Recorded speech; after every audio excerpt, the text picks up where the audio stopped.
I played Pokemon Mystery Dungeon Gates to Infinity for the first time in May 2020.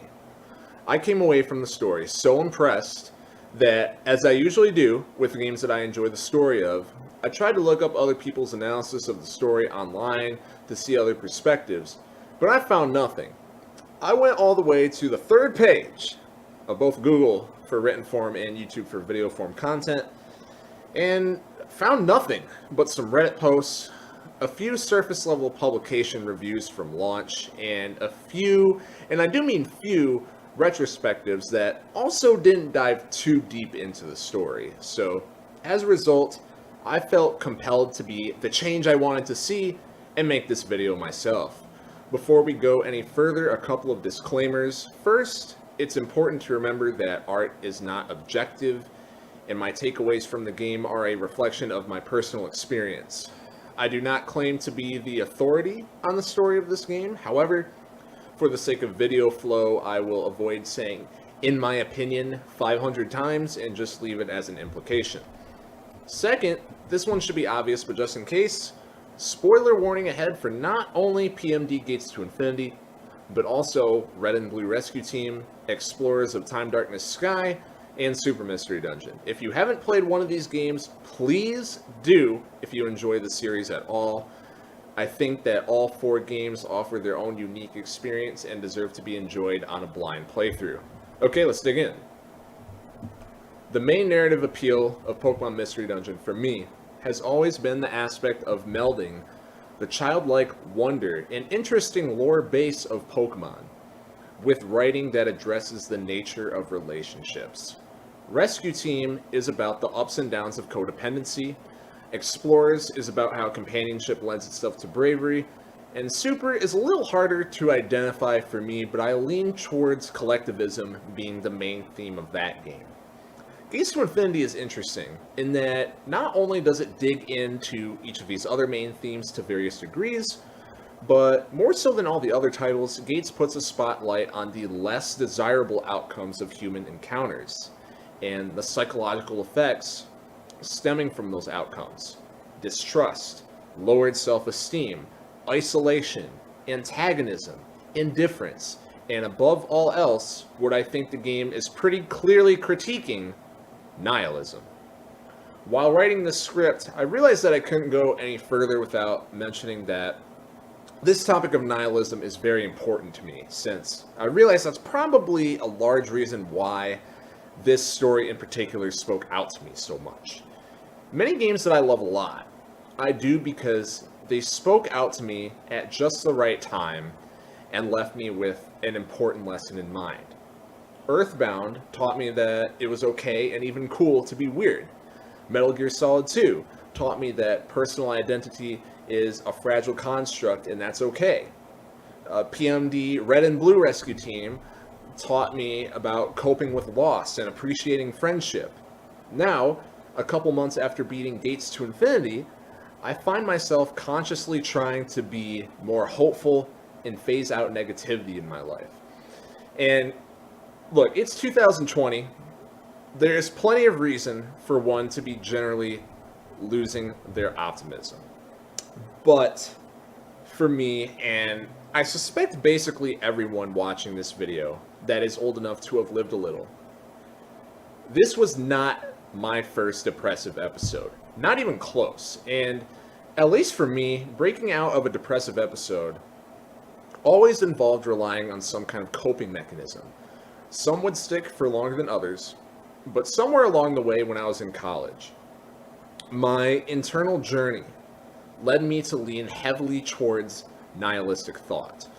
It's very appealing to a college student, as the uncertainties of one's social future, academic future, professional future, short-term survival for those of us without aid, the need to develop tangible skills for self-sustainment, and God forbid you're like me and you're a little bit too plugged into the internet, and then you can throw in fear of missing out, the state of the world at large, and any number of sensationalist topics with the rise of impression-based compensation fueling the internet.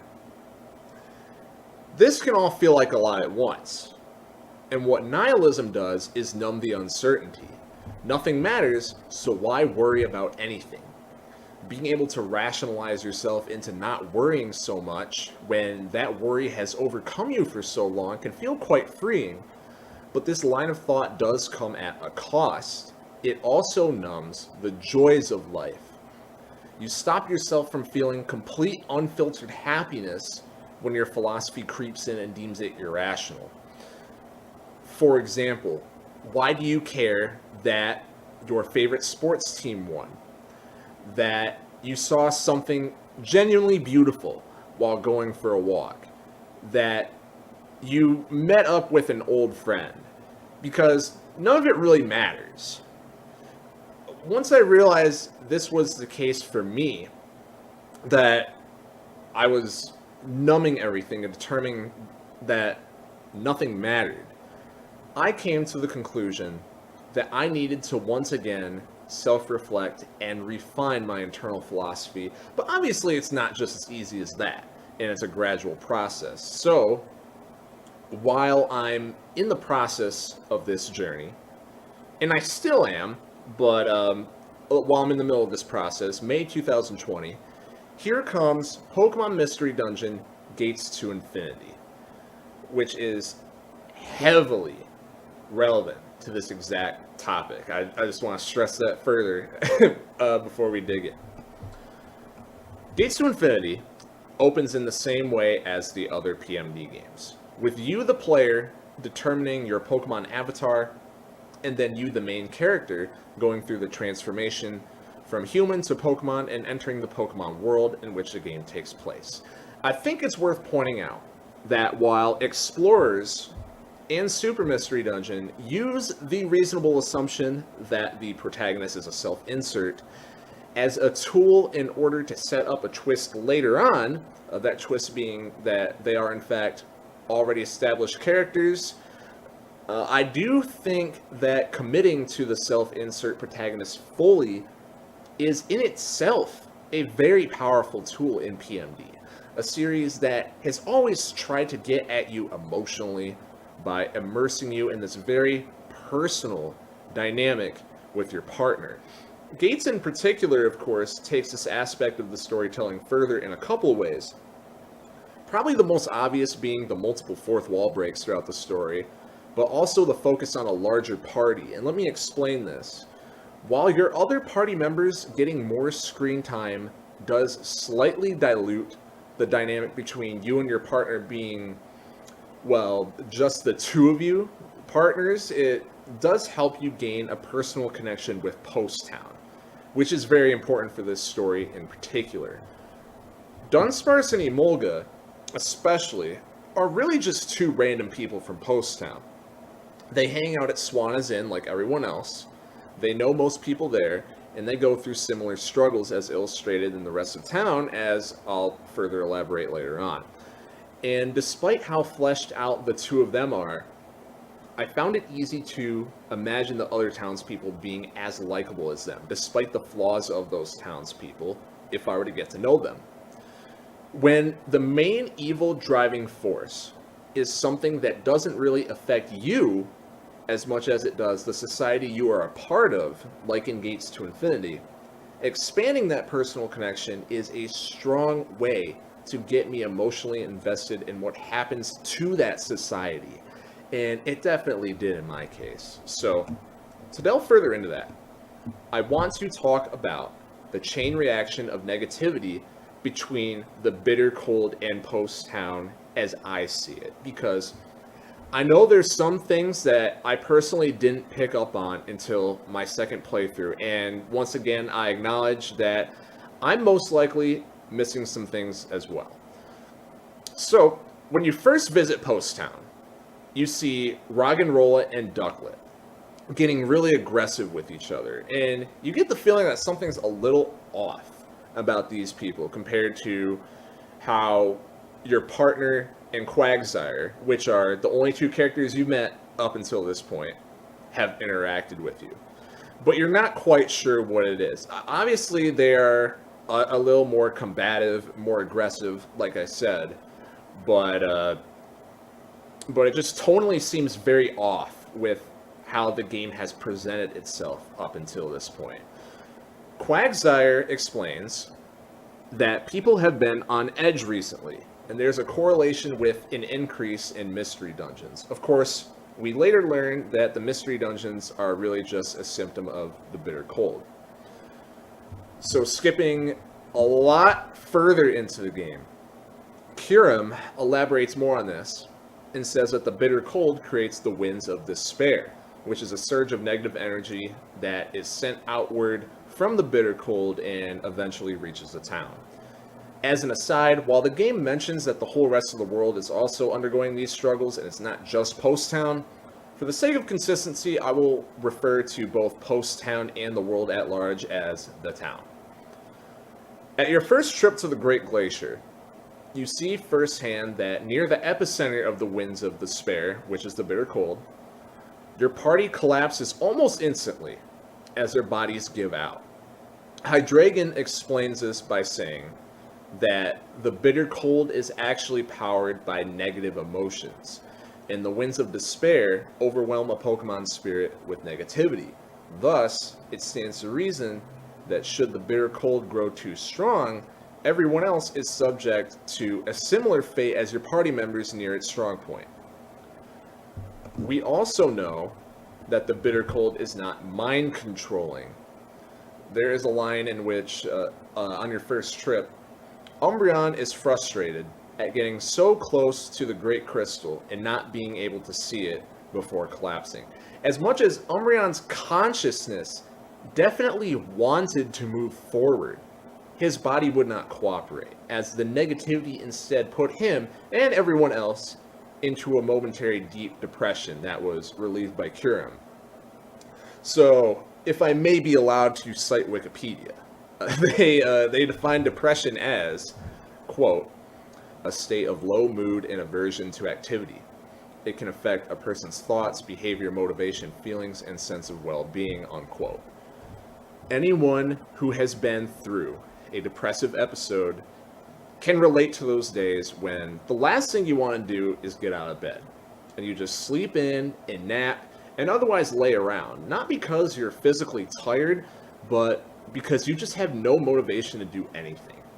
You don't feel good about it, and oftentimes a part of your brain is screaming at you to accomplish XYZ thing that you really should do or even want to do today, and it would most likely make you feel better, but you just can't. More often than not, this inactivity leaves you feeling physically poor as well, since your body needs to be active. A decent amount of people on the internet, at least from my experience, still don't understand that depression is physically caused by tangible disruption in your brain. It's not just one's conscious mentality. So now, imagine this disruption, but tuned up to the scale of a final boss of an RPG, and you have the bitter cold. It's quite the formidable foe. But the thing that I find most interesting about the bitter cold as an evil force is that there is a chicken and egg relationship between negativity coming in and going out.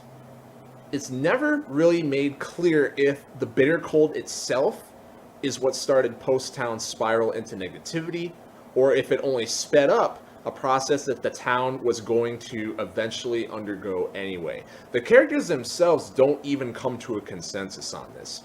Kyurem thinks it's the town's fault, and Quagsire thinks the town and world at large was fine until the bitter cold intervened. Now, of course, there are multiple characters outside of just Kyurem and Quagsire who share these stances, but for the sake of consistency, I'm just going to refer to these two sides as the Kyurem theory and the Quagsire theory. Just keep that in mind because that will be coming up later.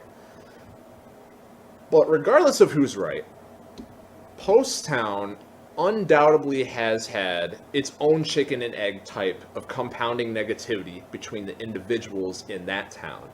We see multiple examples of this, many of which are in your party, but I'll try to save those until later when I get into the party member breakdown. Probably the most obvious case outside the party is Gurdurr. I really love how the Gurdurr segment is so early in Gates to Infinity, because you are thrown into the situation of an average townsperson in the Bittercold era pretty much immediately. You need Gurdurr's help because otherwise you're sleeping at Paradise in the desert with no shelter. So you go into Swanna's Inn to meet Gurdurr. He responds to your request for a house building job with this awkward pause before he gives you instructions. And then once you leave, the Timber come out and they're about to say something to you, but then they decide against it. It's just weird vibes from the get-go. You, the player, know something's going on, but maybe not exactly what it is or how it will happen. But there's a little bit of doubt creeping inside you, the player. Then Scraggy shows up, steals all your stuff. Gurdurr laughs at you and tells you to go back to the last dungeon and do it all over again. And if you're anything like me, at this point you're thinking, forget that. I want a piece of Scraggy. This dude just stole my stuff. But then the Timber come out for seemingly no reason and tell you to chase after Scraggy and reveal that he stole your gems. And all of a sudden, I don't even want to go anymore. That's so suspicious. I don't trust Scraggy, I don't trust Gurdurr, I don't trust the Timber, none of them. But the story continues. Scraggy and Gurdurr meet up for basically a drug deal that you listen in on. Gurdurr says he thinks you and your partner are morons, and then you come out and fight them. After that fight, Timber and Timber both show up, say that Gurdurr hasn't been acting like himself, and then beg Gurdurr to return to honest work again. Gurdurr responds to this by knocking them out on the spot, which for me is still one of the more memorable parts of this game. It just completely shifted my expectations of this story because, in my opinion, this simply would not have happened in any other PMD game. It just would not fit tonally. And this is the exact moment I went, this guy is truly not right in the head. He's not just selfish or just a jerk. He's deranged if he's physically harming these Timber, presumably longtime co-workers that have had a friendly relationship with him, with no remorse at all. And of course, the Timber just get right back up, and instead of getting mad, beg the player and partner to just let them have their boss back, and proceed to describe how Gurdurr became so jaded when a customer blatantly disrespected his work that he put so much pure passion into, and it broke him so bad he lost all confidence and spiraled into who he is now. In the span of one cutscene, I went from I hate everyone involved and want to kill them all to I genuinely feel really bad for both the Timber and Gurdurr. Not so much Scraggy yet, but whatever. 2 out of 3, right? It's such an important precedent to set early in this game, and gets you in the mindset of giving everyone in town the benefit of the doubt that maybe they have a reason for their actions. Everyone has a story. It's easier to be empathetic to those you don't know when you're thinking through that lens. And like I said before, that's particularly important for this kind of story. Then you fight Gurdurr a second time, and he explains his current philosophy. Quote, "This world we live in, it's all about who's doing the lying and who's being lied to. Honest folks just look like fools. In a world like this, you're the ones who get blamed for being tricked. So you can't get mad at me, it's just the way this rotten world works." Unquote.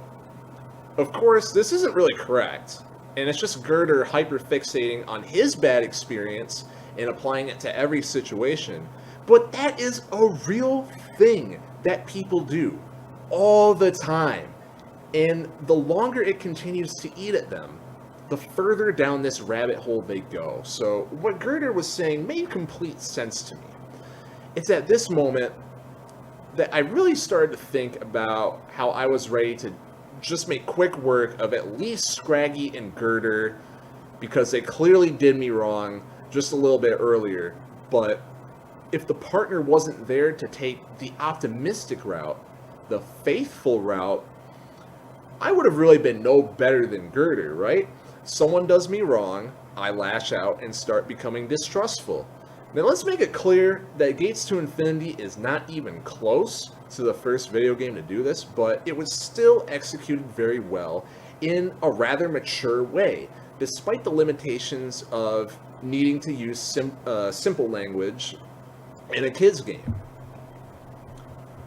So the game has now established this idea of someone was bad to me, so I'm losing faith, that is repeated many times with many characters in this game. But there's another aspect of Post Town that I feel needs to be addressed, and that's the Rainbows of Hope. The first time the Rainbows of Hope are mentioned is when you first meet Virizion. She says that she came to Post Town to see the rainbows, then Gurdurr lets her know that they've been gone for a long time, basically since the mystery dungeons started popping up, aka when the Bittercold gained enough influence. During this conversation, Rufflet says something interesting regarding the Rainbows of Hope. Quote, "You'd feel like you could give it your all again after seeing them. Having that kind of hope for tomorrow is why we could give it our all every day." Unquote. This quote implies that for many of the Post Town residents, they didn't ever really feel hope unless they recently saw the Rainbows of Hope. Give it your all again is the terminology used. Later on in the game, you talk to Swanna, who laments on the decaying relationships and attitudes within the town, and then Gurdurr again interrupts by saying, quote, "Crivens, and all because of the Rainbows of Hope do not appear these days. Oh, I'll be the first to admit that I and all the good folk here in Post Town, well, we've been finding it might hard to hold on to the hope since the Rainbows left us." Unquote. Sorry if I butcher that, by the way. They have that written in, I don't know what that's supposed to be. Is that supposed to be Scottish? Whatever. It's they do not write it in I guess the same language as the rest, or the same vernacular. Maybe that's the word I'm looking for. But regardless, that's his quote, right? So why does he say this? He goes on to explain that he thinks the rainbows disappearing is a bad omen. And it definitely is unnatural, but why would that be enough to almost immediately make Post Town spin into negativity? My takeaway was that most of the town actually doesn't have a solid mental base for internally fostering hope, and they never did. They were just using the Rainbows of Hope as a short-term coping mechanism, much like how someone in real life might start drinking heavily or taking drugs when they feel down. It's obviously not a perfect comparison, but both can serve as temporary but powerful escapes from whatever's going on in your head. But once you take the outside help away, all you're left with is your own mentality. And that's where most of Post Town is at during this game. Without the coping mechanism in place, much of the town eventually slid into varying degrees of nihilism. This is natural since, remember, nihilism numbs negative emotions. To go back to the Gurdurr example, he adopts hyper-selfish thought under the pretense that being nice is meaningless, and everyone else tries to use others for their own gain. This has roots in the assumption that the obvious benefit of being nice, which is building relationships, isn't actually quote-unquote real, but it's just a social construct, it's just psychological manipulation, or it's just your brain chemicals working, or any number of other things. Point being, Gurdurr eventually adopted this assumption for whatever reason, in response to him continually stewing over that customer being very not nice to him. And his way to stop that was to eliminate the concepts of kindness and meanness and deem them meaningless. To deem something meaningless demonstrates an extreme lack of faith in that thing. This means that Gurdurr must have concluded that his own kindness in the past clearly didn't mean and never meant anything either. And this is where nihilism's suppression of positive emotions comes in as well. In the case of Gurdurr, an example would be how the two Timber were genuinely pleading to go back to honest work, and that they really enjoyed being around Gurdurr before, but the kind emotions, I guess, just did not even register to Gurdurr. It did not get through to him.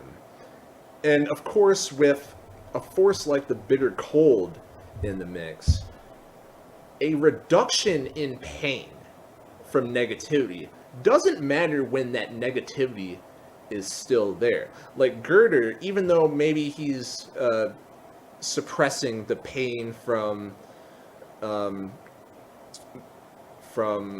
trusting someone and having them stab them in the back or whatever, he doesn't really feel pain from that, but he is still exuding negativity, right? And the player even feels this. They feel angry at Gurdurr for being a jerk. There's still like net negativity coming from Gurdurr while under the effects of nihilism. And worse off, positivity has a much harder chance to enter the fray to counteract, because again, it's being numbed. So you almost certainly have just this net negativity coming from someone. And with that in mind, it's no wonder that the town had the chain reaction of negativity compound so quickly. By the end of the game, the town is completely irrational, outright ignoring your partner's plea to stay positive, as if they're just trying to find a way to spin it into only receiving the bad information.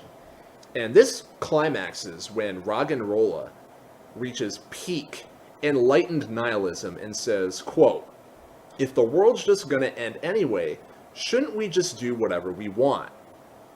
Unquote. And then Scraggy follows with, quote, "If we're all doomed anyway, we might as well just have a good time." Unquote.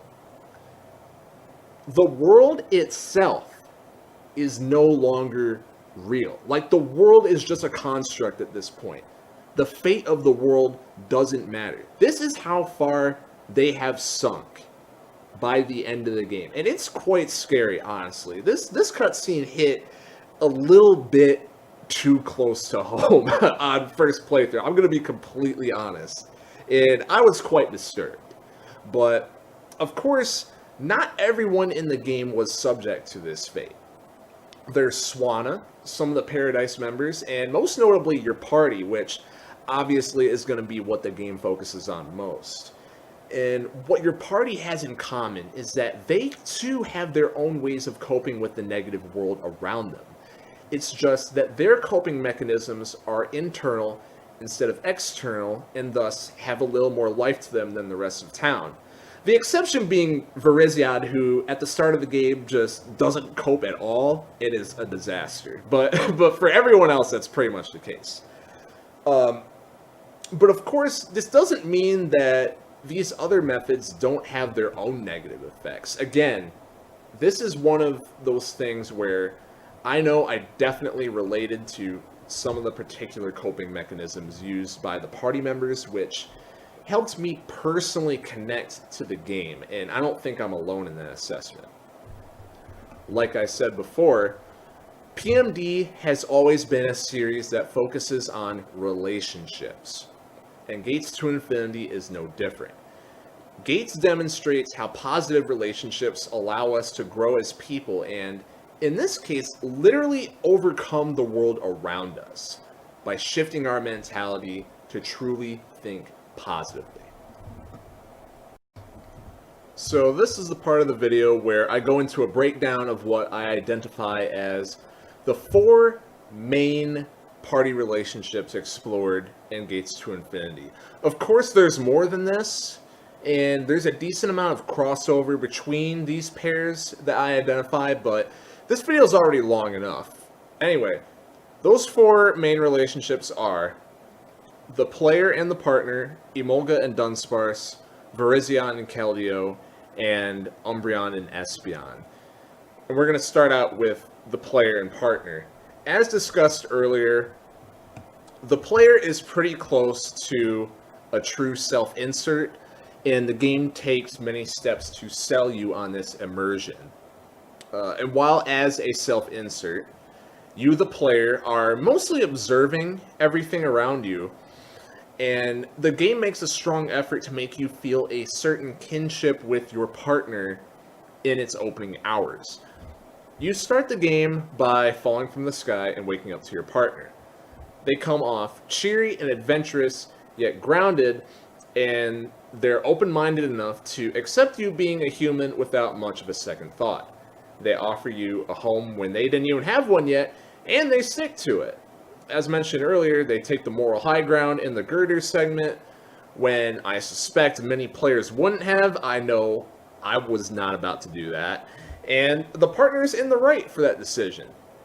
They make the altruistic choice of going after Emolga's job request, despite the poor reward, and then, by this point, even Quagsire breaks down in tears out of disbelief that the partner, along with the player, seem to be genuinely good people, a rarity in these times. All of this occurs before the introduction of any other party members, and by this point, the partner is basically infallible. And it's pretty hard not to like them, right? They're not just a bland Mary Sue type character. Narrative-wise, they've guided you through the first 2 hours of the game pretty successfully and have helped you settle into this world with their leadership. And they don't treat it as a big deal, just something that people should do. And usually this archetype comes off as boring, but it's quite the contrast from most of the rest of the gloomy, negative world of Gates to Infinity in general. And there's also the fact that the partner is not without their faults. That, like, you get the impression immediately that, you know, maybe they're a little bit of a little, like, socially underdeveloped, for example, right? So it's your partner's not Superman, right? Which, again, going back to that Mary Sue thing, that's something that can make a character like this unlikable just because they're boring. The partner is not boring, right? And plus, they avoid the trap that I think many PMD characters fall into, in which quirky writing, like I described, that's supposed to come off as endearing ends up being annoying.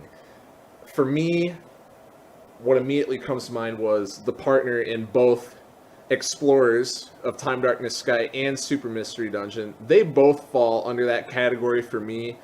And there's a decent amount of other characters across the series that fit this criteria as well, but the Gates to Infinity partner is definitely not annoying, was not annoying to me. Like, I would have a beer with them, you know? They seem like they would be genuinely pleasant to be around. And this is a character that I, the player, definitely have a close attachment to. And, of course, based on everything that was said up to this point, it is very, very, very important for the story to hit, as it is in every PMD, to have that connection with the partner in particular. So let's fast forward a bit. Herdier just got done talking about how the town hasn't been the same since the Rainbows of Hope left. The player and the partner leave Swanna's Inn, and the in-game player says, quote, "I wonder what," partner name here, "really thinks about all this talk of doom and gloom. Herdier and Rufflet just said that all the Pokemon in this world have been feeling it, didn't they? Then maybe the partner actually feels that way too. The partner's so positive. Maybe I'm just overthinking things. I've got to stay positive too." End quote. It's quite the interesting point. As far as we can tell, the partner is the only character that has been tangibly impacted by the Bittercold, because the player isn't, right? Because the player's a human, thus they are effectively immune to the Bittercold, but the partner is affected by the Bittercold. We know this for sure, yet they still remain totally positive. And the game doesn't take long to explain this, as, in my opinion, the single biggest plot twist in Gates to Infinity comes shortly after. You and your partner head to bed after saving Swadloon. Your partner brings up that Leavanny and Swadloon got them thinking about the idea of friends and family conceptually. They ask if the player has anyone that they were close with, and then the partner drops that they never had anyone like that in their life. They grew up with no parents, no siblings, and no friends. They then follow up with, quote, "I wanted them," talking about friends, "but I couldn't make any. The relationships between Pokemon just aren't very good in this world. If we could get along just a little better, but everyone's so quick to pick fights. Even Pokemon who seem like friends on the surface really aren't. No one says what they mean. It's all just lies and lip service. I just can't live like that. That's why I've never had any friends up until now. I was probably no different from Virizion now that I think about it. But, at least I never stopped looking. Not just for some superficial alliance, but for someone I could trust with the real me, a true friend. I thought about how great it'd be to actually do something real with that kind of friend, like making this kind of paradise, and that's why every day here is really so much fun for me. Thank you, player. I hope these days will continue," end quote. So there's a lot to unpack here. First, the suspicion from earlier is confirmed, and the partner actually was masking a fair amount of their true feelings on the world with their outward personality. As for that Virizion comparison that the partner suggests, that definitely does line up, and I'll talk more about that in her section of the video later. Second, the partner never had anyone close in their life and desperately wanted that. You can see how this ties in with adopting a very agreeable persona when encountering others, even if it conflicted with their true feelings. Anyone who has done this for an extended period of time knows the mental damage this does to you. And it has been hidden and stewing inside the whole time. Like, imagine you are working a service job, right? And you are putting on your work customer service face for who knows how long. Like, every interaction that you have with someone for presumably years on end with no break. People that behave this way tend to also keep more to themselves because of an innate lack of confidence in making friends, which again is the reason for adopting this persona in the first place. And yet the partner self-sabotaged in this way, putting on this persona, because the desire for finding someone to be close with was just that much stronger. And it stems from them, ironically, also lacking faith in the ability to make friends without being fake. I hate to use that word, but I think that's the best descriptor of what I'm trying to say. And the player showing up then was really just an extreme stroke of luck for the partner, because it's someone with no preconceptions of the world that hasn't yet adopted post-town social norms that the partner has just said in that quote that they highly dislike many of those social norms.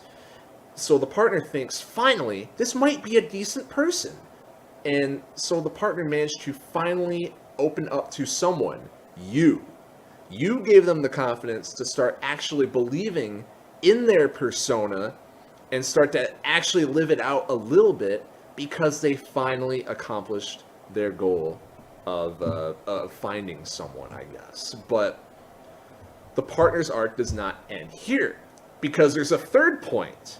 The partner now has some faith in humanity in general, but definitely not everybody. Instead, they are sticking to their goal of creating paradise to escape the evil of the world and remain secluded. An extended period of isolation is not healthy for anyone. And it's a little scary to realize that after leaving Post Town, a fair amount of time before the game begins, the partner was doing exactly that, and was about to continue doing that, right? Because they planned to purchase the land in paradise from Quagsire before they even met you. Aside from, again, the internal struggles manifesting inside the partner because of this, being alone for so long also means that your social skills start deteriorating, which can make it harder to undo the cycle. How do you make friends without social skills? But friends are the only way to get social skills, and etc. And the partner can feel outwardly confident while you're there. But what about when you're not? We don't actually know, because the partner never tries to leave your side, ever. Though the partner does try to extend this social circle beyond just you by inviting others to paradise and joining the party, you are ultimately what makes them feel alive. And this is reinforced later in the game, when after the first trip to the Great Glacier, the game throws up this great moment of dramatic irony as the partner gets sad when thinking about why you were brought to the Pokemon world and considers the possibility of you leaving once your goal is accomplished. And if the player has played any other PMD game, then they realize that this is 99% probably what's going to happen, which just makes it hurt a lot, because yeah, that is indeed exactly what's going to happen. Sorry. Sorry, partner. But the partner then rushes to encourage you to stay in the Pokemon world forever and makes you promise this. And you do, kind of without thinking about it, and then once you do, they feel relieved. And the player in-game points out how that conversation went so quickly, and they didn't really have time to think about their promise. Because they don't know if that's true. They don't know if they can make that promise. Which, again, is much like the player outside the game. So you have that synergy and all that good stuff, whatever, bringing back that old point. So the partner feels like they need the player, and they associate their newfound genuine happiness with being around the player. The player always needs to be around. Now enter Munna. You might have noticed that I actually haven't talked about Munna at all in this video up until this point. And that's because I just see Munna as a mirror image to the partner, really. They both felt incredibly lonely and abandoned by the world, found someone that accepted them, the player for the partner, and Kyurem for Munna, and then stuck to them as much as possible. Their differences really come from the differences between the player and Kyurem. Kyurem was pretty miserable and had so little faith in the world that he wanted to destroy the whole thing, including himself, by the way, and start over again, going back to the Kyurem theory, right? So naturally, Munna, having been so attached, I guess, took to that philosophy, since beforehand she was pretty aimless, honestly. Meanwhile, the player just kind of goes with the flow, and the partner responds positively to that and uses it as an outlet to help themselves out. And this is why I find it so satisfying that it is the partner who finally gets through to Munna at the end of the game. The partner is legitimately baffled that Munna was in such a similar situation as them, yet elected to form a suicide cult with Toxicroak, Perugly, etc., instead of becoming protective of their companions they deem close, which is what the partner did.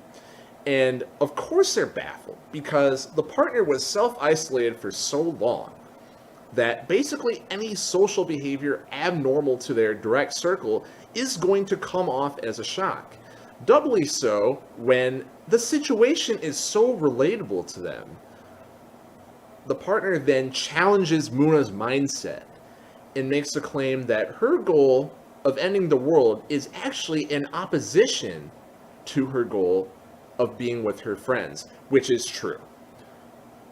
They propose the notion that it is possible for a friend group to come together in joy and create a better world for themselves, rather than misery and wallowing in how bad the world around them is. And it's easy to see why the partner thinks this way when you look at the party. And I like this especially because literally when the partner says this line, the camera like zooms out and shows the whole party. Very, very cinematic, some may say.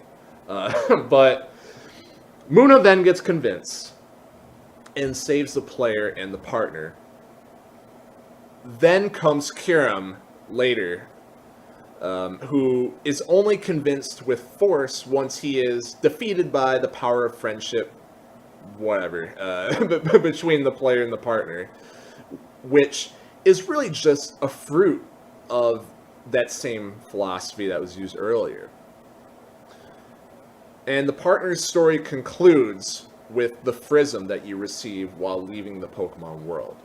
They knew all along that the player would eventually have to leave, but instead of being sad or anxious at this possibility like before, they take it in stride and realize that they don't necessarily need the player to be there to still feel that confidence that the relationship with the player instilled in them. Every PMD has the separation ending, and I still think Rescue Teams was the best, but I really like how Gates adds another layer to the player's emotional response, besides just feeling nostalgic for the journey and sad for leaving the partner you've grown so close to, but also being proud of the partner for completing their arc and becoming a better person and a self-sustaining person at that. Of course, the epilogue kinda contradicts this point because it's just about the partner trying to bring the player back, which is annoying, but I like to think that the partner more so just had a hard time coping with loss rather than necessarily being reliant on the player. Next up, we have Dunsparce and Emolga. I think it's pretty hard to talk about one without the other, so there's going to be a decent bit of jumping between who I'm talking about during this part. You meet the pair on your first mission from Azumaril's board, which is to save Dunsparce. While going through the dungeon, you encounter Emolga. He's surprised that anyone took up the offer to help him search for Dunsparce and describes him this way, quote, "Dunsparce is my best friend, got it? But he's a bit of a coward, really, and he's always messing up. Pretty much whenever he does anything, he ends up needing someone to bail him out. So, I was getting a bit worried and decided to look for him myself," unquote. This tells us two things.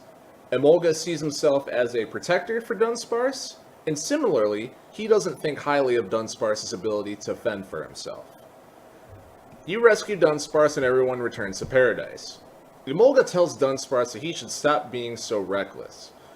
Dunsparce gets sad and says that he just wants to be the one that does the rescuing instead of the one being rescued. But he's not strong, and he gets afraid and he loses his nerve when the big moment arrives. Emolga points out that while Dunsparce is right that him acting like a coward does get him in trouble, his heart is in the right place, which is hard to find these days. From this, we can deduce that Emolga genuinely does put high value on Dunsparce's morality and really does want the best for him because he hasn't shown a lot of patience for the other parts of him. I mean, you don't call your friend a coward unless you really think that they need to directly hear that. On second playthrough, I found it interesting that directly after this, Dunsparce just spoils his entire arc in plain sight with this quote. It would be nice to explore all kinds of different places on adventures, of course, but really, I'd just like to help Pokemon around the world who are in trouble, unquote. He actually says something very similar a few more times throughout the first half of the game. Of course, without the context of what the Bittercold actually is in mind, it's easy to just gloss over this and see it as some filler text. It's a nice touch, but we'll be getting back to that later in the game when it's relevant again. Right after this, the player, partner, Dunsparce, and Emolga go to Swana's Inn so Dunsparce can bring a gem to Virizion. Virizion says she can't accept it, says Dunsparce can't help her because he isn't strong. Dunsparce takes this to heart and runs out of the inn, which should be no surprise because he's being emotionally hit on two different fronts here. One, the fact that he was rejected by Virizion, who he really likes, and two, because the reason why he was rejected was because he's weak. This is Dunsparce's biggest insecurity. The guy has serious self-esteem issues because he deems himself weak, and it's pretty undeniable that he is indeed physically weak.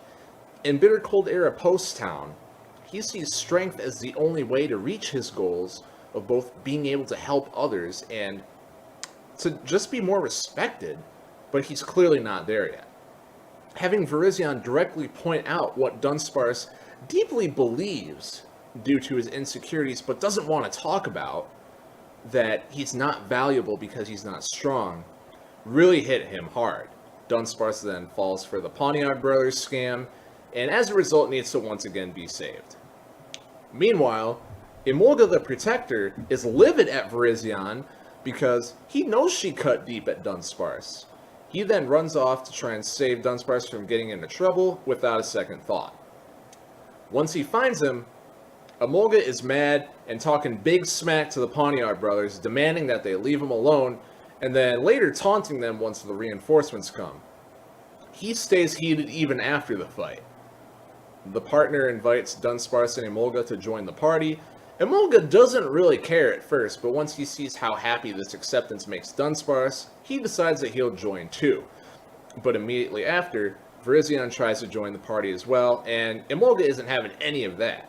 He hasn't forgotten that Virizion hurt his friend just a short time ago, even if she arguably made up for it already by helping out against the Pawniard Brothers. Virizion actually accepts this criticism and says it's justified, but asks for forgiveness. Emolga isn't listening though. He just wants no business with her, and that's that. Of course, the partner does not comply with Emolga's request, and Virizion joins the party. I think that, above all, the aspect of this particular relationship that has kept Dunsparce and Emolga so close has to be the protector and protectee dynamic. Like mentioned earlier, Dunsparce highly values strength and sees it as his only way to get closer to his goals in this world. The funny thing is, Emolga actually also shares this mindset. It's just that while Dunsparce is close to Emolga because he accepted him, and it helps that Emolga is very loyal as well, Emolga is so attached to Dunsparce in particular because acting like a protector is empowering to him. Of course, he also values Dunsparce's purity, as we discussed earlier, but at this point in the story, Dunsparce is not the only decent person he's encountered. What about the player and partner? At this point, they've gone out of their way to help Emolga out twice now. He didn't even really care about joining the party until Dunsparce wanted to. It's always about Dunsparce. The fact is, Emolga also thinks that being perceived as powerful is important. Why else would he have continually brought up how much Dunsparce being a coward annoys him? He wants Dunsparce to be physically stronger, because he too thinks that that's better for him. But Emolga is also most attached to Dunsparce because he feels comparatively powerful, and Dunsparce helps him fake it till he makes it. Emolga talks a big game all throughout the story, but like Dunsparce, he never actually really accomplishes anything without the help of the party. He just exudes more confidence than Dunsparce. Ironically, the rest of the party mostly sees through this and doesn't take Emolga that seriously, but he doesn't realize this until close to the end of the game. More on that coming up. Interestingly, this translates fairly well to the actual gameplay as well. Emolga has some great offensive options with his early stab, Spark, and then later on gets the insanely powerful single target acrobatics and multi-target shockwave, as well as some good utility in quick attack, double team, and light screen. However, he isn't even close to a one-man wrecking crew despite having all these tools, because he dies to just about everything. He needs constant support from the team to take advantage of his strengths. And while I'm at it, I should bring up Dunsparce's role in the gameplay as well, or rather, his lack of a role most of the time. So, Gates to Infinity makes the purposeful decision to not only allow you to never use Dunsparce in a dungeon, but actively discourage you from doing so. After all, Dunsparce is so weak, why would you ever want to use this guy?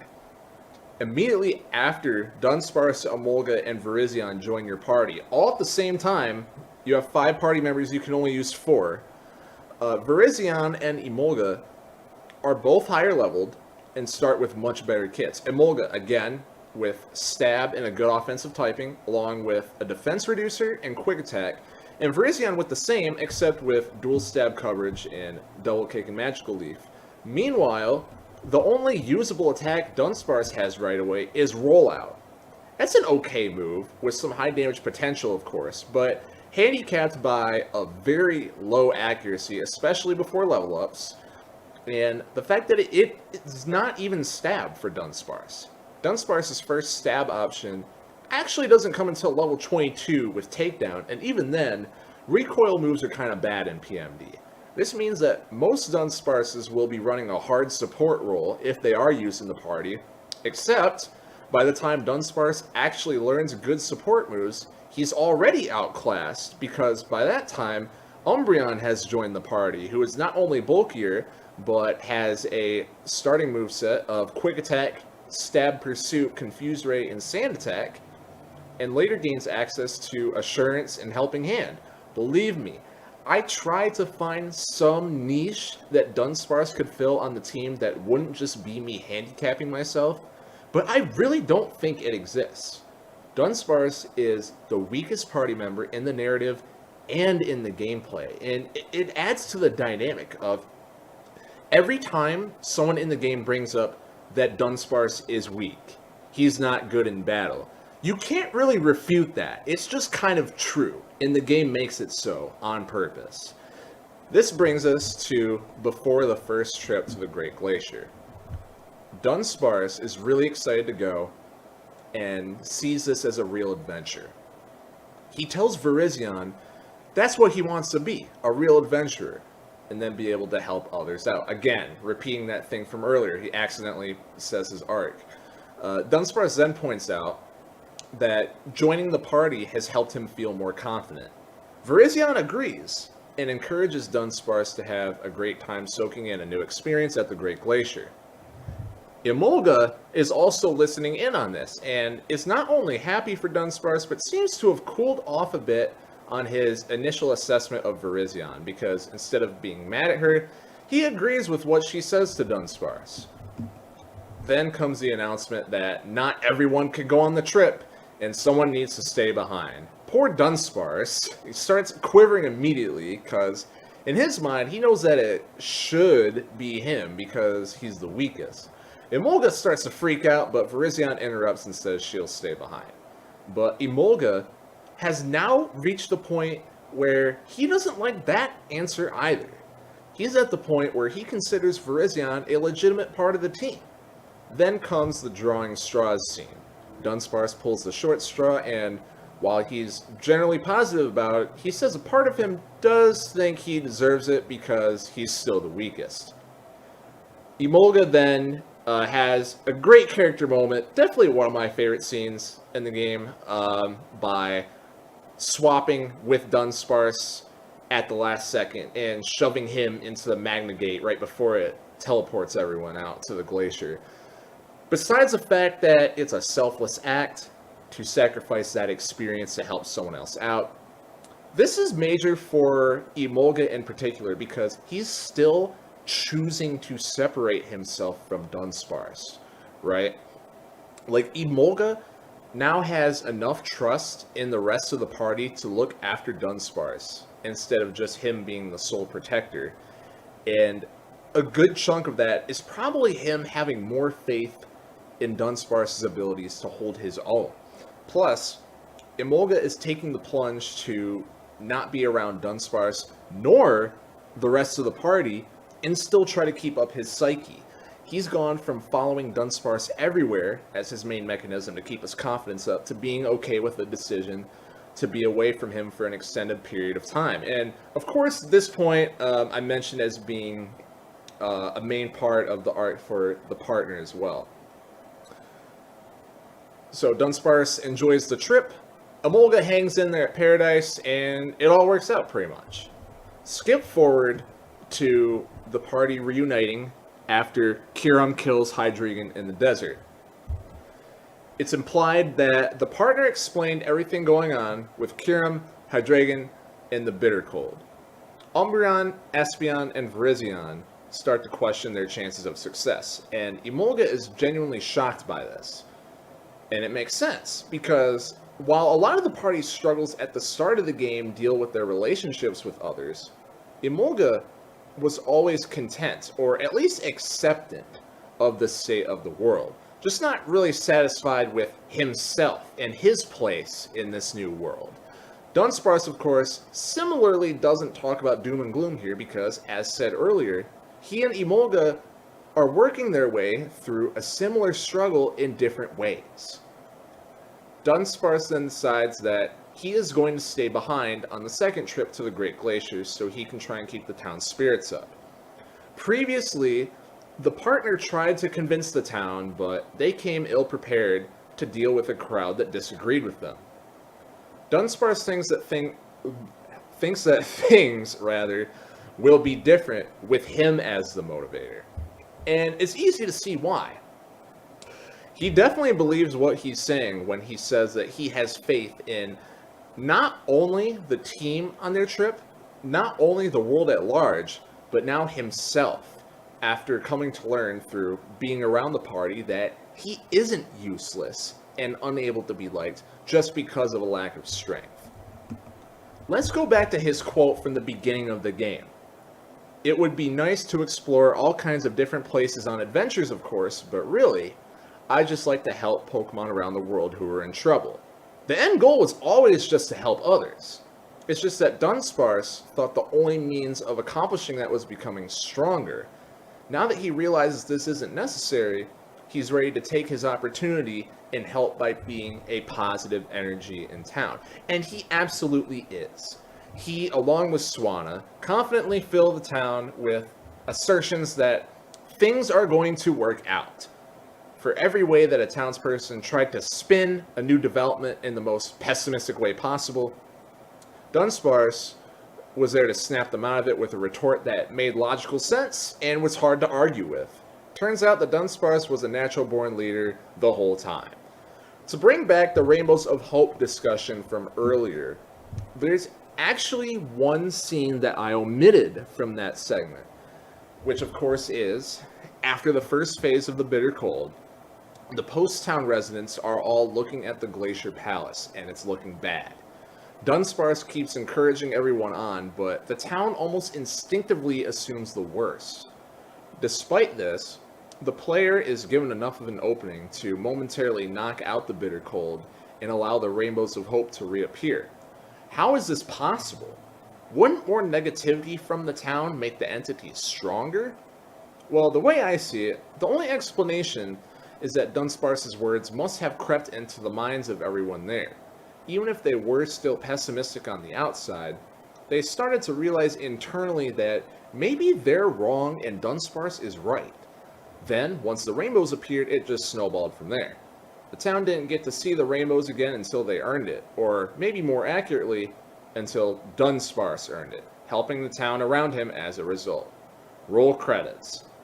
But not really, because we still skipped over an important part of Emolga's story. In the Great Glacier, the team split up into pairs of the player and the partner, Umbreon Espeon, and Virizion Emolga. There's this really great scene. I feel like I'm saying that a lot in this segment, but these two characters definitely shine a lot. Talking about the scene in which Virizion and Emolga are walking together through the dungeon. Though it's very obvious at this point that Emolga doesn't really have a problem with Virizion anymore, he's still somewhat trying to keep up the act around her to seem tougher, right? But Virizion, of course, sees right through this, and probably did from the beginning, and at this point directly asks Emolga if he hates her. Emolga is shocked at this sudden question, and couldn't manage to say yes. He walked through the process of how he grew to enjoy being around her, and finally muttered the dreaded, "I'm sorry," and, and then follows that with, "Whew, that's a big weight off my mind," to which Virizion responds with, quote, "You know, Emolga, you're kind of a tough guy even though you're adorable. That's why I like you," unquote. Emolga is just completely surprised by this answer and just sits there shocked.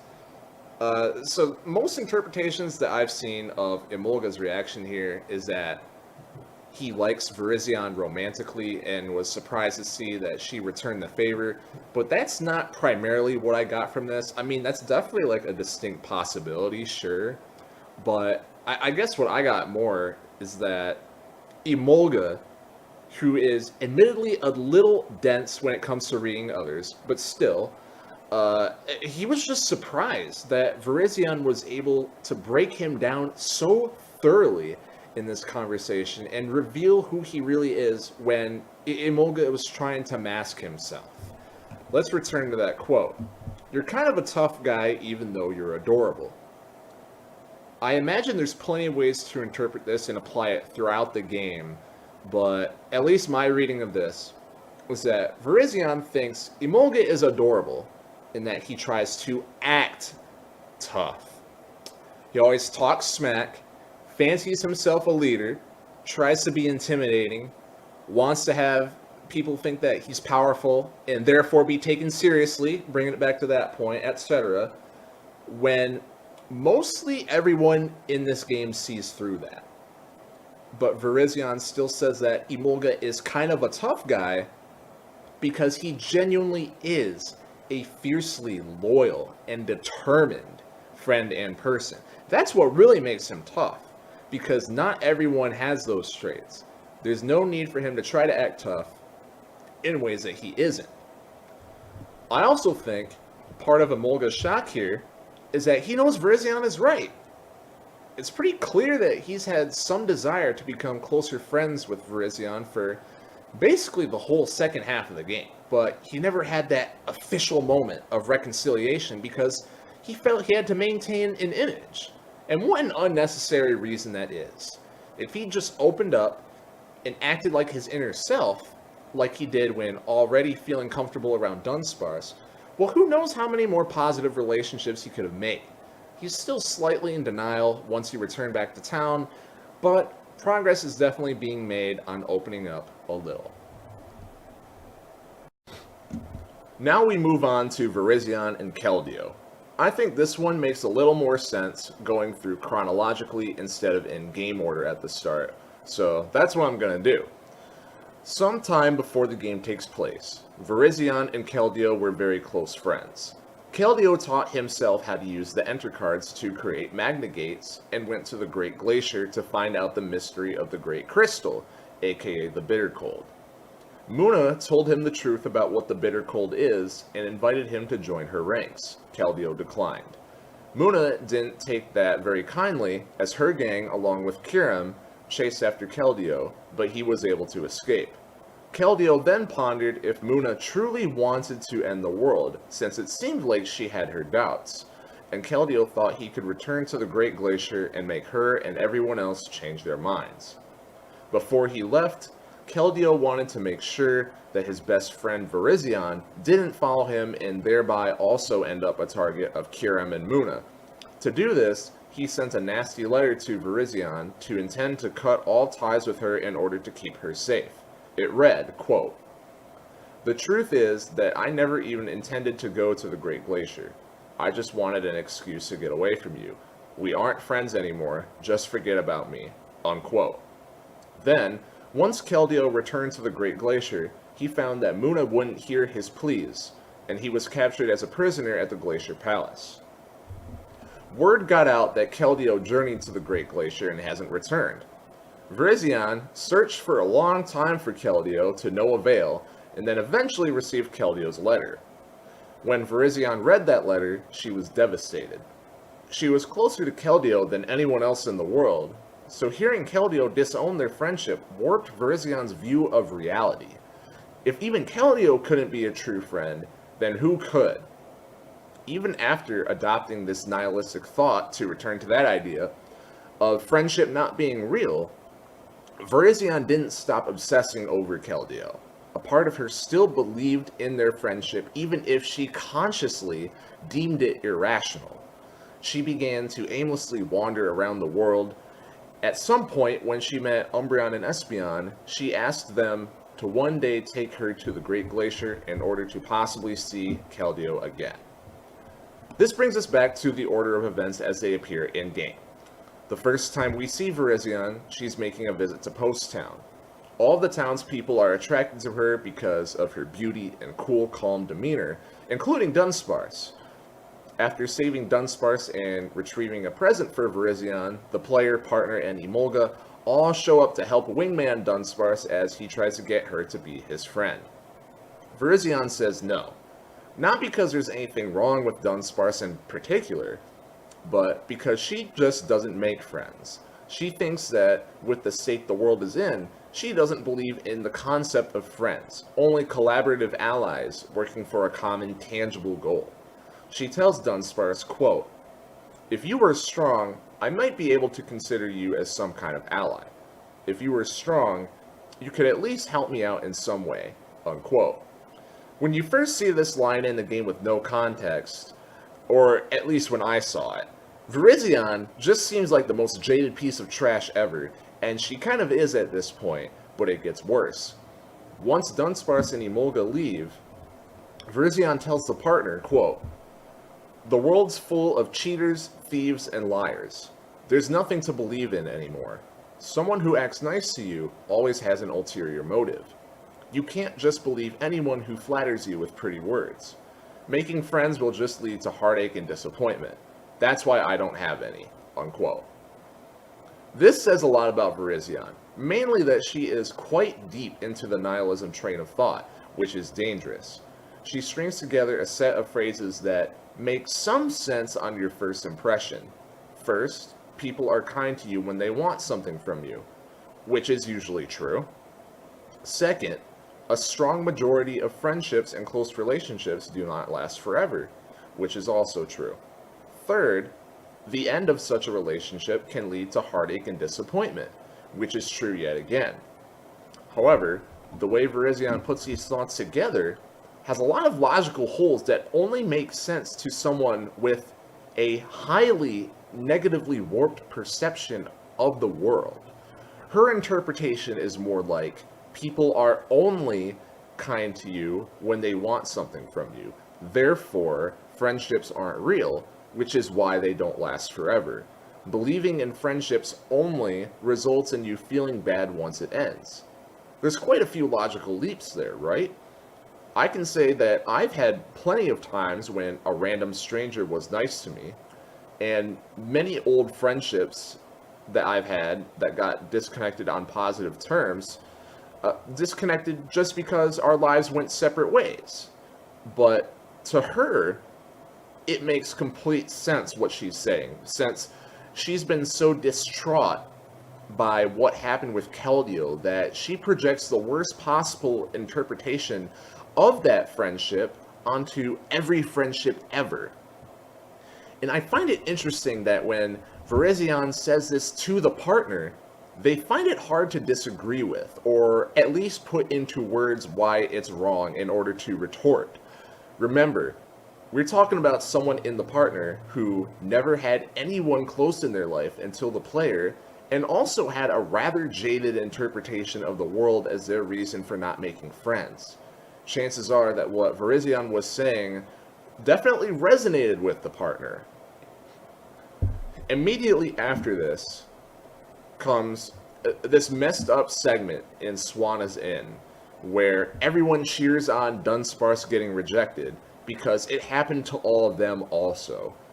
Gurdurr says that if the townspeople didn't laugh it off, they'd be done for, before immediately having this jarring transition into everyone crying. Being unapproachable, like Virizion is not a victimless act. Granted, the townspeople all have plenty of their own issues outside of this and aren't all mentally there themselves, so they are perhaps reacting a little strongly, as discussed earlier.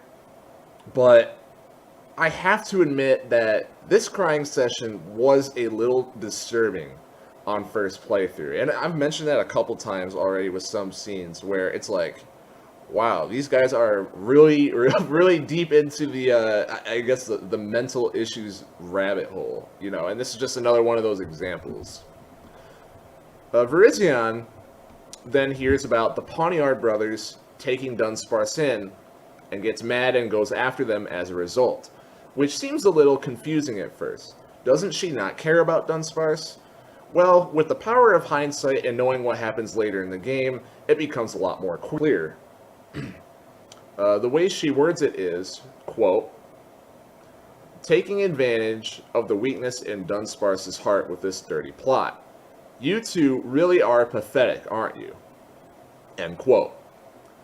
Virizion saw that a most likely innocent Dunsparce was being tricked by someone he thought he could trust, the Pawniard brothers, quite similar to how Virizion thinks that she was tricked by Keldeo. Of course, she's going to see a little bit of herself in Dunsparce and come to bring justice. After the fight, Virizion apologizes to Dunsparce, saying that it was her fault that he thought he had to get stronger. She then follows up by saying Dunsparce is far too trusting for his own good, and you can't live like that in the world we live in now. This time, the partner does successfully find a retort to Virizion and says, quote, I wonder if you're right about that. It's true that you probably shouldn't trust anyone you meet right away, but is trusting one another really such a terrible thing? Is it so wrong to believe in someone? I know there are a lot of dishonest Pokemon out there these days, but if you don't take that first step, then no one else is ever going to open up and trust you either, are they? You were right when you said Dunsparce isn't strong. He's not, but at least he can trust. That trust will make us a real force to be reckoned with. I think that trusting one another shows real strength. I think it's the realest strength we have. End quote. Virizion goes into deep thought for a bit, and then thoroughly agrees to the point of wanting to join the party. It makes sense when you consider that the partner's proposition of strength and trust is pretty much exactly what Virizion used to have with Keldeo, to the T. She knows firsthand that trust is powerful, and it is real strength. It's just that she's been so afraid to give any of her own trust ever since Keldeo. She really takes his speech to heart, enough that she remembers it at the end of the game when she tries to get Emolga to become more open by dropping the tough guy act. So, back to this part of the game. Virizion gets some pushback from Emolga for wanting to join the team, but she takes it in stride and continually admits that she was acting in the wrong earlier. She acknowledges that she still doesn't feel fully trusting, but will keep working to make trust feel more natural to her.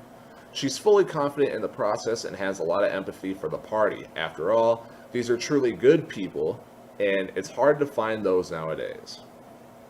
Now, let's again fast forward to before the first trip to the Great Glacier. Virizion talks to Dunsparce, encourages him to enjoy the trip, and ends up coming to the conclusion that Dunsparce going is more important than her going. But of course, there's another layer to this.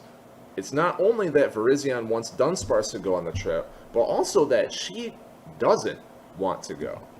She makes the decision to stay behind quickly and confidently, and protests when Emolga suggests the idea of drawing straws to determine who stays behind. I suspect that at this point, a part of Virizion doesn't actually want to see Keldeo anymore. Maybe she's getting scared now that the possibility of actually going to the Great Glacier is in sight, and she actually has to consider what it means to meet Keldeo again. Maybe he's still a jerk, and she has her heart broken once again. Would she be able to take that?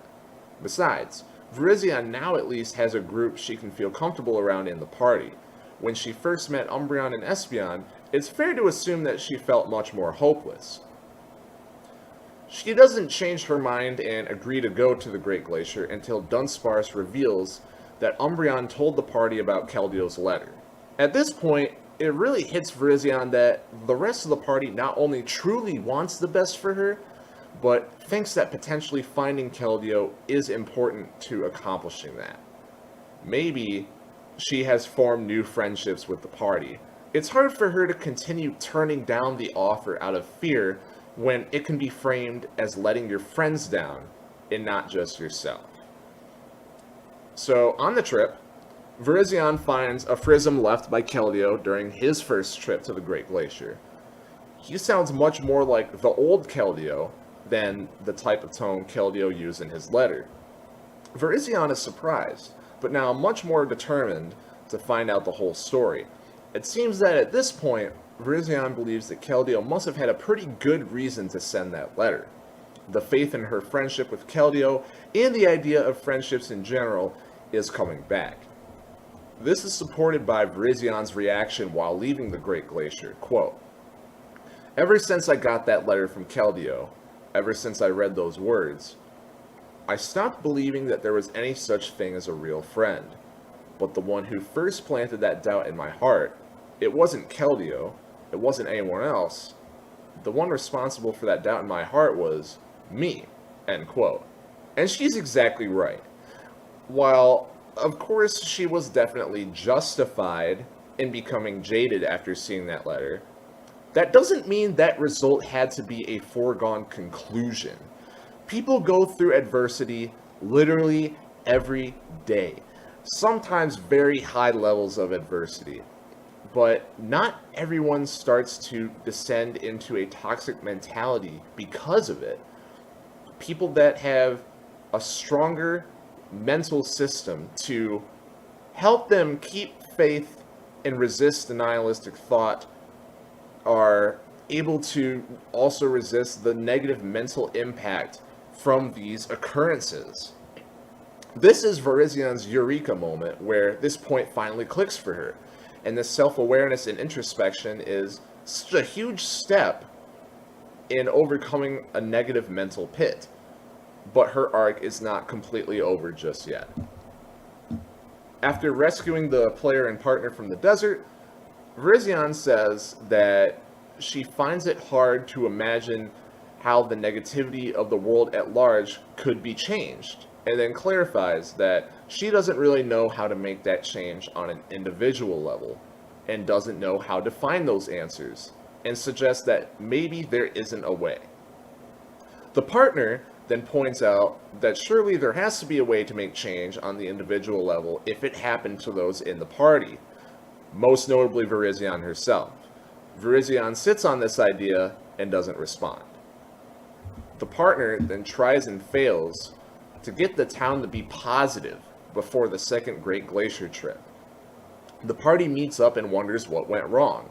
Well, you already know that Virizion probably has a pretty good idea. Quote, "I think everyone just knows that things don't always work out in the real world.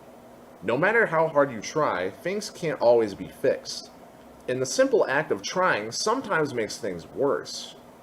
I think everyone has had such experiences. And when you experience that kind of letdown again and again, then after a while, whenever anything happens, you find yourself thinking, trying just makes everything worse. Unquote. Again, I think Virizion's completely right here, and she's speaking from experience. This goes back to the nihilistic thought deal again, because she's basically describing the idea of effort not being real, or at least not having a real result.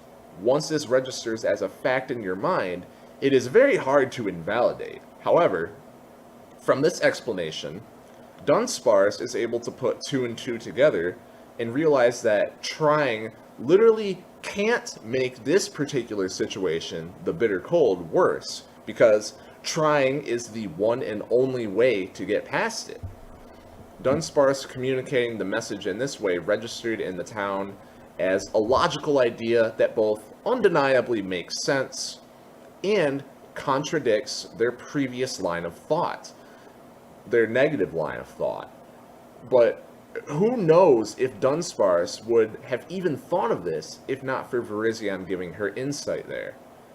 Virizion is making tangible change on the individual level, but just doesn't realize it. This brings us to the final 2 hours of the game when Keldeo finally appears on screen for the first time. And I love this part. From what the player knows to this point, I definitely expected Keldeo to be the cool guest character who saves the day for the team. Every PMD has one, right? Rescue Team has Absol, Explorers has Grovyle, and Super, I mean, just take your pick. You have Archon, Buizel, Mawile, Ampharos, Esper, etc. And from how much Keldeo has been hyped up all game, mostly via Virizion's obsession with him, and the fact that he's been kept off screen the whole time, I'm expecting him to just be like a secret weapon. In hindsight, I guess it's pretty obvious that Hydreigon already filled this role, but whatever. Maybe they do it twice in this game. So he shows up, dramatically interrupting Munna, like a pony in shining armor, right? There's this info dump where the characters explain everything that happened with Keldeo before the game began, and during this part, Munna and Keldeo have a little standoff. Munna seems offended that Keldeo was arrogant enough to not only turn down her offer, but try to change her mindset. But Keldeo just kind of doesn't care that she's annoyed. Even after being imprisoned for presumably a long time, he still comes off calm and confident, much like Virizion, but also stoic, which is a trait that at the beginning of the game, I would definitely not say Virizion had. But what's funny is that he kind of doesn't really do anything, right? Like, instead of Keldeo wiping the screen in a lust for revenge and display of power, Keldeo just stays true to himself. He does some smooth talking, and that's it. And then he kind of looks like a chump when he starts to collapse from being so tired. Espeon points out that Keldeo is probably pushing himself too much, but he just shrugs it off with a, "I'm fine." Obviously, you're not fine, dude. He's been trying to be the hero all game by doing everything by himself, and it has not been working. Sometimes you really do need the help of others. While he does have a rock-solid mentality, Keldeo, to an extent, doesn't trust people either, just like Virizion did. Not because he thinks they're evil, quite the opposite, actually. He has a lot of faith in Munna, but because he thinks things will just go smoother if he handles it himself and doesn't get anyone else involved. Keldeo then realizes this error during this scene and gives a heartfelt apology to Virizion while explaining himself. Virizion then similarly realizes that she should have just trusted Keldeo, or rather trusted in their friendship. Let's go back to near the beginning of the game, when the partner was telling Virizion about the power of trust. And she knew it was true because of her time with Keldeo. Then we consider that Virizion didn't realize how to make tangible change on an individual level, but now that Keldeo was in front of her, it became obvious. Just trust those around you. Give them the benefit of the doubt. Don't take things so personally when you don't need to. If she just did that with Keldeo in the first place, she wouldn't have spiraled into nihilism and spread negativity throughout the world. Character arc complete. To finish off the segment, I have to make some mention of the great scene in Swanna's Inn after the Bittercold is defeated. Virizion, Keldeo, Umbreon, and Espeon are talking about what it was like for Keldeo to be in the ice prison. Keldeo talks through his thought process of leaving the enter cards behind, and Espeon is amazed that a plan with so many flaws ended up working out, and suggests that she could have come up with a better one. Keldeo takes this super personally and acts down on himself, apologizing to Espeon and hanging his head. Umbreon then whispers to Virizion, asking if Keldeo always acts like this, and Virizion responds by saying, quote, "In a pinch, he's the best Pokemon in the world to have by your side. But the mood swings, yes, unfortunately, they're also part of the same Keldeo I've always known." Unquote. The most hyped up character in the game, Keldeo, just ends up being some Captain Quark goofball. But all that matters in the context of Gates to Infinity is how Virizion views him. And that is obviously quite highly. It's not that he's perfect in general, but that he's perfect for her. Now for the fourth of four relationships that I want to go through, Umbreon and Espeon. I'll be honest, I think there is a lot less going on here than with the previous three relationships, because these characters do show up later in the game, have less time to develop, etc. But it's not really fair to call these two filler characters at all. Umbreon in particular adds a very interesting perspective to the team, as I will elaborate on later. So our first introduction to the pair technically comes during the Swadloon mission. An unknown Pokemon was spotted near Post Town and labeled as suspicious. At the same time, Swadloon has gone missing, and Lillipup and Leavanny think that he's in Inflora Forest. You go there, and there's a scene where Swadloon has an encounter with presumably that same Pokemon.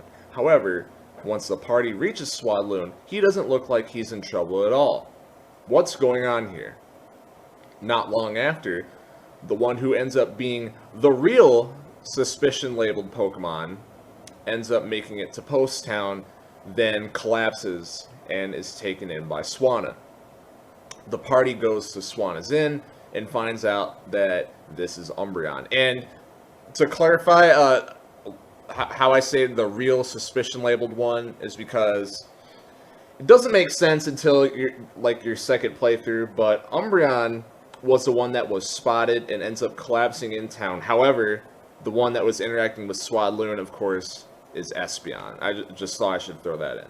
But the party goes to Swanna's Inn and finds out that it is Umbreon that collapsed. Gurdurr is giving Umbreon a hard time because, of course he is, but Virizion rather, recognizes Umbreon as an ally from their previous encounter before the game takes place, and points out that Umbreon is a dungeon researcher. Umbreon needs some rest, so the party leaves. The next day, Umbreon says he needs to leave Post Town right away, but he's pretty clearly still exhausted. He explains to the party that he and his partner Espeon were chased down and the two eventually separated. Umbreon believes that it's because the two were in possession of enter cards. He then gets excited at the opportunity to bring this up and starts explaining the technical details of the enter cards, and then everyone in the room falls asleep in the middle of this monologue, which is a great moment. You know, I can't say that I was particularly interested in this explanation myself, and I guess the game acknowledged that. Umbreon's a little disappointed, but it seems like this result was pretty much just what he expected. There must not be too many others around that share Umbreon's strong interest in truly understanding mystery dungeons, as well as the enter cards, the ley lines, and the magna gates, and etc. So Umbreon decides to just show off a magna gate in action. He points out that this gate doesn't actually do anything since Espeon's cards are missing, hence he needs to go find her. Virizion brings up the point that the party going to find her is probably a better idea than Umbreon going to find her alone while weakened. Umbreon reacts in shock, as if he legitimately didn't consider the possibility of being helped by others in this way. He promises to make it up to the party. This shocked reaction makes sense if you consider two things about Umbreon that we're going to keep in mind. One, he's really, really hyper-fixated on his work, and two, he keeps a close circle. It's easy to imagine that Umbreon was on a little bit of a one-track mind ever since he separated from Espeon. One goal, this is my best way of achieving it, let's do it now and get it done. And that best way doesn't need to involve anyone else. We, of course, later learn why Umbreon acts this way, and it's a little different from Keldeo's reason previously mentioned, because right now, I know it sounds similar, but that's coming up in a bit. The party saves Espeon, and she reunites with Umbreon in the town. Umbreon describes that the two have studied the Great Glacier for most of their career, and Umbreon is especially interested in going so that he can see the mysterious Great Crystal, which he believes is inside. He rambles on for a good bit and reaches a point where he assumes Espeon had her enter card stolen and gets a little disappointed. Espeon cuts him off and acts a bit annoyed that he jumped to conclusions so quickly, which leads to the assumption from myself that Umbreon probably does this a lot. Again, really good at deductive reasoning, really stubborn and determined, but a little one-track minded sometimes. Espeon continues to point out that she gave the enter cards to Swadloon, a decision that she regrets since it definitely could have put him in danger. There's a flashback that plays in which Espeon is able to stay mostly calm in a super high-stress situation, talking with Swadloon, in order to convince him to protect the enter cards. This scenario, to me, I think the point is mostly to show that Espeon is very emotionally intelligent. Flashback ends. Espeon continues to say that she didn't quite grasp the danger she put Swadloon in at the time, and she felt tremendously guilty, and then she just breaks down and starts crying, which at least to me was very unexpected. It shows this super empathetic side of her, even if the potential is there to be deceitful, right? Like, as was showcased literally during the flashback, that she knows how to control herself, has a grasp on, I guess, a lot of like psychological concepts. So she can be deceitful, but she definitely has strong empathy, I guess, to act good, if that makes sense. And one interpretation of this scene that I guess I can't really strongly disagree with, but I do somewhat disagree with, and I'm going to get into that, is Espeon made a big deal out of Swadloon being safe in order to save face more than actually showing empathy, since this scene does take place right in the middle of town and all, but I don't know, to me that just seems like a little bit of a cynical interpretation for how I saw her character.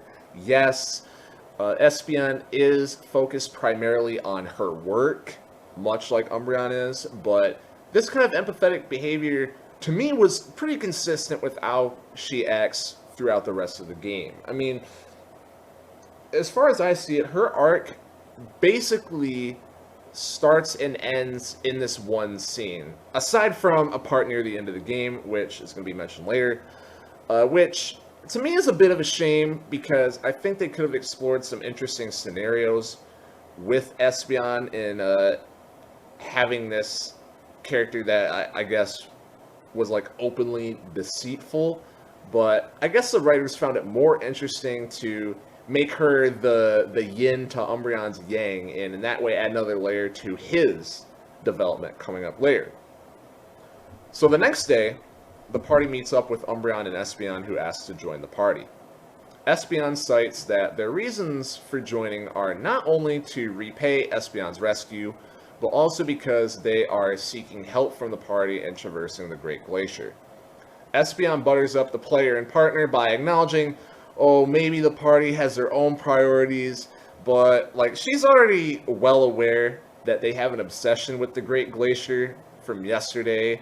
Like, she knows this, she's pretending that she doesn't, and she's, pretending they're not going to accept this, right?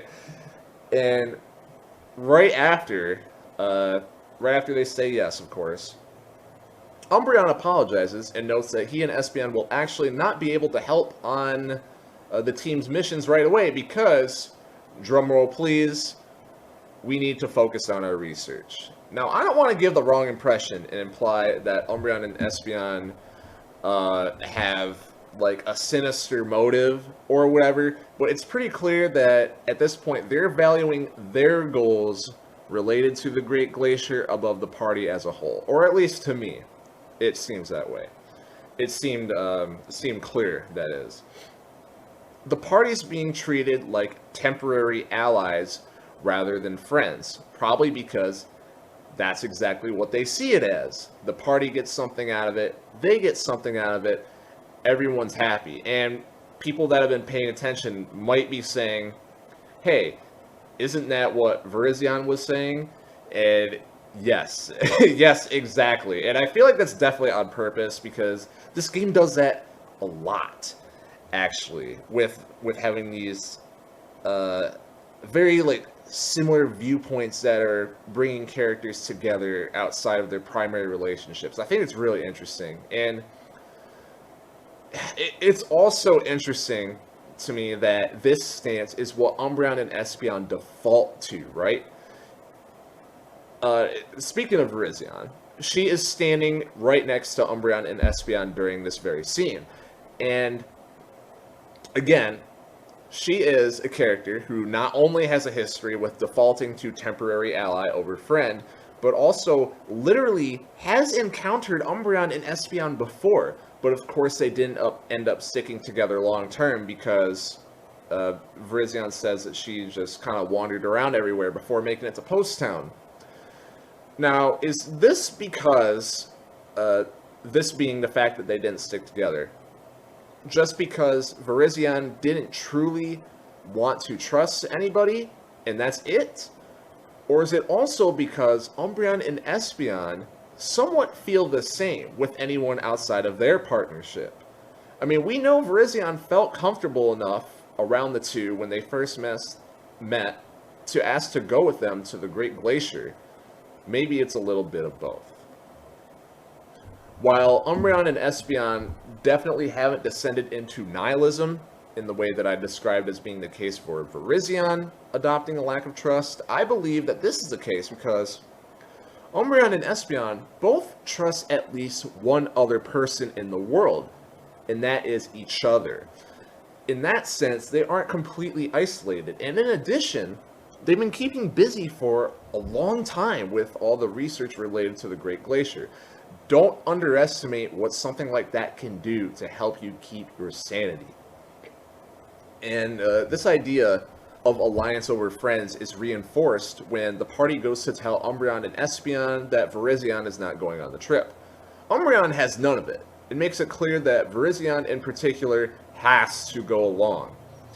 To me, the only way this reaction makes sense is if he cares more about Virizion due to their previous encounter, whether it's due to him trusting her more or just having more of a personal connection compared to the rest of the party that he's just met. After all, we know that the party members have their own good reasons to want to go to the Great Glacier, and Umbreon knows this as well. He just doesn't really care as much in this case. But once on the trip, Umbreon again does a lot of geeking out over some of the various discoveries at the Glacier, and he seems more cheery than usual, which makes sense, since this is supposed to be the payoff for all of his and Espeon's hard work.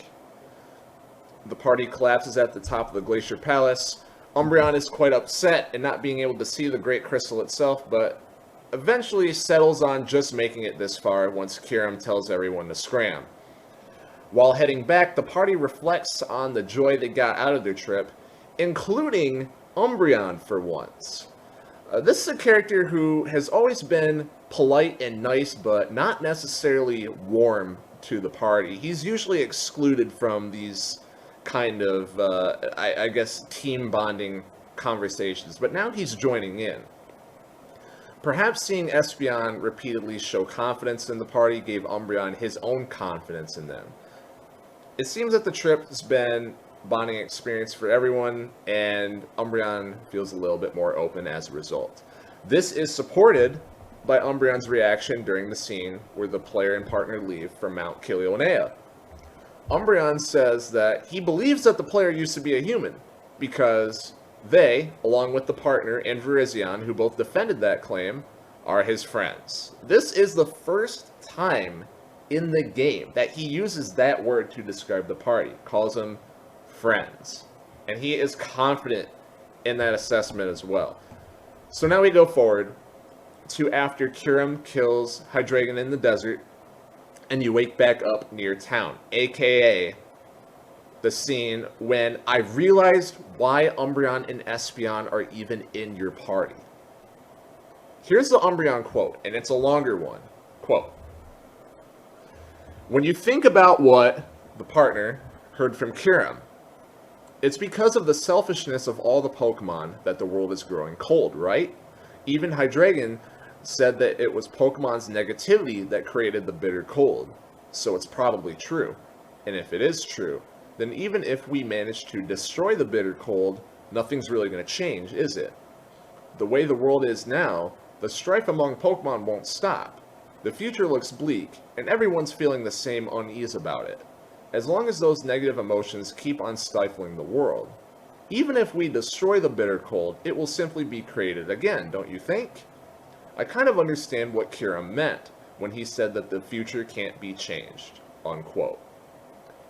There's more conversation after this to get through, but I want to establish a couple of things here. First, and probably most obvious, is Umbreon's direct claim of a lack of faith in humanity that was suggested earlier in the game. But now it's confirmed. Second, of course, is it would be Umbreon and not anyone else in the party that would even be thinking about the bitter cold regenerating later on. We know that he is very analytical, has very strong deductive reasoning, thinks the whole plan through well in advance to try and identify any potential missteps. He's the workhorse calculated researcher on the team, right? So to him, going after the bitter cold doesn't make much sense if the end goal is to save the town and release them from the spiral of negativity if it's just going to come back again. It's like cutting the head off a Hydra, right? And many may recognize that this was brought up in Super Mystery Dungeon as well with the Dark Matter, which at that point in that game had already regenerated once. A part of me does prefer how Super handles this because they outright state in that game what is just implied to be a part of Umbreon's thought process during this scene in Gates, which is negativity can't be permanently removed. It's impossible because it's fundamentally a part of the living experience. You biologically can't always be at 100% happiness in your brain. Umbreon proposes that the innate negativity in the town means that they will continually amplifying the existing, let's call them minimum, negative feelings in their mind, and a new bitter cold will continually be created and destroyed. To go back to much earlier in this analysis, comparing the Quagsire theory of the town only spiraling due to the Bittercold existing, and the Kyurem theory of the Bittercold only existing due to the town spiraling, Umbreon is definitely of the Kyurem school of thought. The conversation continues. Emolga gets upset and asks if Umbreon wants the world to end. Umbreon says, quote, "Of course not. I just said I understand how Kyurem feels, because there's nothing we can do. Have you really never thought the same thing yourself? You never thought this world is messed up beyond any hope? You never thought that it'd be better to just start over from scratch? Even you must have felt that way sometimes, right?" Unquote. Espeon then agrees with Umbreon's, or rather Kyurem's, thought process and hangs her head in sadness. Umbreon's long-term plan to fix the town that makes the most logical sense to him is just to burn it down and rebuild from there. Anything else will just be a series of repeated struggles for a new generation to fight the Bittercold again. And what kind of fate is that? Of course, it needs to be said that while this thought process is definitely solid and not filled with tons of logical holes like Virizion's philosophy that was previously discussed, it's only solid if you ascribe to the Kyurem theory. Under the Quagsire theory, there is no second Bittercold because the town will have learned their lesson, especially now armed with the knowledge of how the Bittercold was formed in the first place. No extra suffering necessary. The fact that Espeon agrees completely with Umbreon makes their relationship make a lot more sense. The reason why they keep such a close circle and try to stay within their world of their research and continually keep themselves busy is because, well, they think the outside world sucks. This context gives the pair a unique dynamic in the broken world of Gates to Infinity, because they're not really depressed or having similar mental issues like a lot of characters. They didn't have some big traumatic moment like a lot of characters, and they're not the ones instigating negativity in others like a lot of characters. In fact, they're generally pretty kind in their interactions with others. For all intents and purposes, they're just normal, decent people. But even then, they can still have a negative outlook on the world at large, which, make no mistake, is absolutely the case with plenty of people in real life. So it stands to reason that the only way for Umbreon to crack through the Kyurem theory and rationalize a way for the Quagsire theory to make sense is by presenting a fact to support the Quagsire theory. This is what the partner does in their big speech right after this, citing the party's own journey to learn to trust each other. And then after this, Umbreon says, quote, "Never mind what the rest of the world is like. We all still believe in one another. I nearly lost sight of that. And it's not like we're all that special. There must be other Pokemon out there who still trust one another. Not every Pokemon in the world can be looking for a fight." Unquote. While this is a sharp turn in opinion, it's really constructed the same way as Umbreon's previous statement. And it's worth pointing out that Umbreon previously said that he wanted to believe that defeating the Bittercold would be meaningful. He just didn't see how it was conceivable. Someone that wasn't already open to change would certainly have been harder to convince. But a little bit of positive personal experience mixed in with a supporting idea to consider was able to turn it around for Umbreon. This of course applies to Espeon as well, since she shared that mentality, but she's not really presented as the focal point of this particular scene, which is why Umbreon is who I keep bringing up. However, she adds an important point here, going back to her emotionally intelligent thought process. If we operate on the assumption that positivity is spread on the individual level, then the party's efforts will almost certainly pay off eventually, since it becomes continually easier to convince even the deeply nihilistic to gain faith. The chain reaction of positivity works in the same way as the chain reaction of negativity. She, of course, turns out to be exactly right, judging by Dunsparce's results from interacting with the town. Art complete for Umbreon and Espeon. So that's all four relationships in Gates to Infinity discussed in my opinion, in pretty deep detail, but to close this video out, there's still one thing that isn't completely answered, even after finishing the game. Obviously, the party succeeds in defeating the Bittercold, but do they really change the future? The town certainly seems more positive in the immediate short term after seeing the Rainbows of Hope again. The main enforcers of the Bittercold, Kyurem and Munna's gang, turned away from wanting the world destroyed. But there are some things near the very end of the game and during the epilogue that explicitly don't make sense, and even Hydreigon notes this. Once the player fulfills their duty in the Pokemon world, they are supposed to create a distortion in the Pokemon world. Then, once they're put in the Ball of Light to be sent back towards the human world, everyone is supposed to lose their memories of the player, removing that distortion. Of course, the memory forgetting part doesn't happen. Then, once both the partner and player agree to wish for the player's return at the Hill of Universal Order, the collapse of the hill, and thus the distortion, completely stops. Hydreigon is basically an omnipresent being, and even he is not sure how this is possible.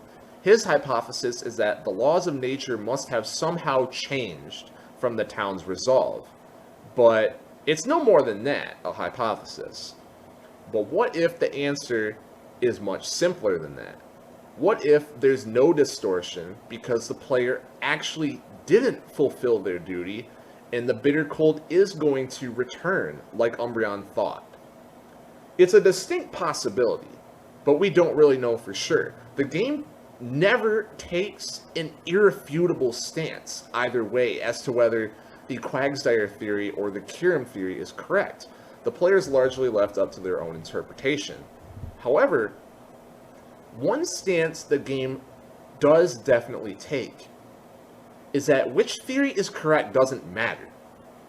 While defeating the Bittercold was definitely a struggle, the world became a much better place immediately following its departure. The partner notes that this is the first time in their life that they ever felt the world was at peace. And that's a beautiful thing, and it's worth fighting for, even if that battle needs to be repeatedly fought time and time again throughout the generations.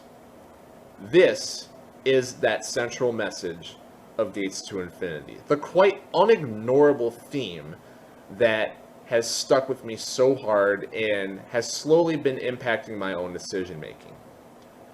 Faith in ourselves, faith in one another, and faith in the world will keep allowing us to continually overcome our struggles.